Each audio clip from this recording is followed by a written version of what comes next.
আমরা আর কাউকে চাঁদা নিতে দেব না। আল্লাহ যদি আমাদেরকে তৌফিক দেন, আমরা ওদের পেটের ভিতরে হাত ঢুকাইয়া জনগণের টাকা বের করে নিয়ে আসবো। আমরা দুর্নীতির গাছের পাতা ধরে টানাটানি করব না, আমরা জটটা ধরে টান দিব। আমরা সমাজের সকলের জন্য ন্যায় বিচার কায়েম করবো ইনশাআল্লাহ। প্রেসিডেন্ট যে বিচার পাবেন, গ্রামের একজন সাধারণ কৃষক একই বিচার পাবেন।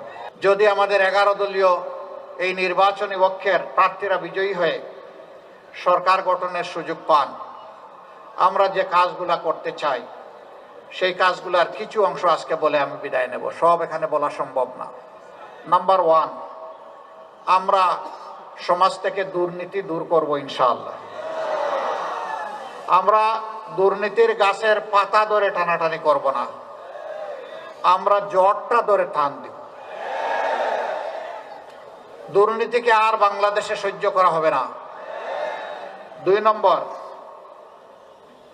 যারা অন্যের দ্বারা প্রভাবিত হয়ে মানুষের কাছ থেকে অবৈধ চাঁদা নিয়ে মানুষকে জর্জরিত করে, এমনকি বিভিন্ন জায়গায় দেখি চাঁদা না দিলে দোকান ভাঙচুর, মারধর এগুলাও করে, আমরা আর কাউকে চাঁদা নিতে দেব না। যদি আমরা সেই সুযোগ পাই, তাহলে দুর্নীতি যারা করেন আর চাঁদা যারা নেন তাদেরকে আমরা বুকে টেনে নিব, কারণ তারাও আমাদের সন্তান, তারাও এদেশের নাগরিক। তাদেরকেও প্রশিক্ষিত করে তাদের হাতেও মর্যাদার কাজ তুলে দিব ইনশাআল্লাহ। তারাও সেদিন এই জাতিকে গঠনে, উন্নয়নে ভূমিকা রাখবে এবং গর্বিত হবে। আজকে মাথা নিচু করে চলতে হয়, সেদিন তারা বুক ফুলিয়ে মাথা উঁচু করে চলবে ইনশাআল্লাহ। কাজেই তাদেরও কোনো চিন্তার কারণ নাই। সমাজ মুক্তি পাবে তাদের নির্যাতন থেকে, আর তারা মুক্তি পাবে লজ্জার হাত থেকে।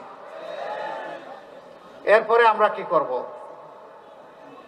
আমরা সমাজের সকলের জন্য ন্যায় বিচার কায়েম করব ইনশাআল্লাহ। প্রেসিডেন্ট যে বিচার পাবেন, গ্রামের একজন সাধারণ কৃষক একই বিচার পাবেন।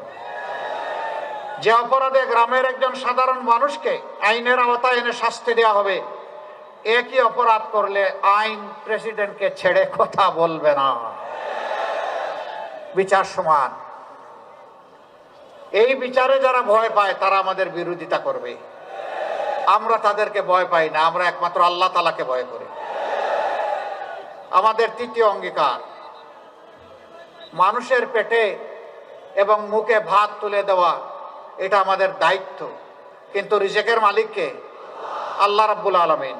আমরা আল্লাহ তাআলার কাছে চাইব এবং মানুষের অর্থনৈতিক প্রবৃত্তি অর্জনের জন্য স্বচ্ছতার সাথে দূরদর্শী চিন্তা করব ইনশাআল্লাহ। আগামী 5 বছর পরে বাংলাদেশ কোথায় যাবে, 10 বছর পরে কোথায় যাবে, 50 বছর পরে কোথায় যাবে, এটা জরুর নয় যে জামাতে ইসলামীকেই দেশ শাসন করতে হবে, কিন্তু এটা জরুর যে এই দেশে সুশাসন থাকতে হবে। এই দেশকে যারা ভালোবাসে তাদেরকেই শাসনের দায়িত্ব দিতে হবে। প্রিয় দেশবাসী, আমরা সেই রকম ভিশন নিয়ে, পরিকল্পনা নিয়ে আপনাদের সাথে বসবো, কথা বলবো, ডায়ালগ করব, তারপরে সবাই মিলে বাংলাদেশ গড়বো ইনশাআল্লাহ। ব্যাংক ডাকাত, শেয়ার মার্কেট লুটেরা, তাদের কি হবে?